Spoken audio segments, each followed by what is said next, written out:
сиддиқ дар ҷаннат аст. Ман як қиссаро баҳри шумо нақл мекунам. Шумо бо диққат гӯш кунед, бародари азиз, ва падилитаро фаромӯш накунед.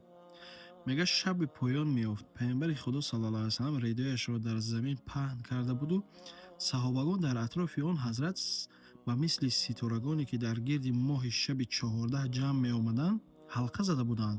Пайғамбари Худо ба асҳобашон саргармӣ гирифтаву қиссаҳои ширина нақлшон мекард. марде дохили ҷаннат мегардад, гуфт ки марде дохили ҷаннат мегардад ки ҳамаи аҳли биҳишт ҳам дар ҳавлӣ будагон ва ҳам дар хонаҳо будагон ба он мард мегӯянд, гуфт: хуш омадӣ, ба назди мо биё, мегуфтанаш. абубакр разиаллоҳу анҳу бо як шавқи зиёде гуфт: эй пайғамбари Худо, кист он марде дар он рӯз? Кие ӯ мард? гуфт: эй пайғамбар, дар ҳамон рӯзаку. пайғамбар саллаллоҳу алайҳи вассалам ба сӯи Сиддиқ бо чеҳраи кушода нигаристу ба ӯ мужда мерасонид ки он мард ту ҳастӣ, эй Абубакри Сиддиқ, гуфт.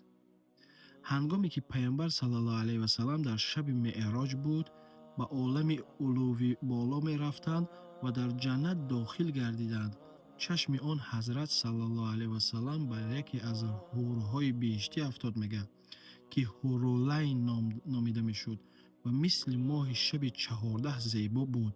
пайғамбари Худо ба он мисли ӯ соҳибҷамолро надида буданд. мижгонаҳои ӯ ба монанди нуги боли уқоб мега зебо буд.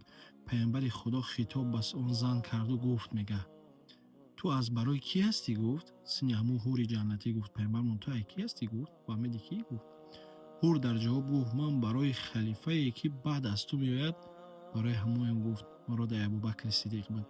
худои меҳрубон морам аз 101 қиссаи Абубакри Сиддиқа насиб гардона. амин я раббал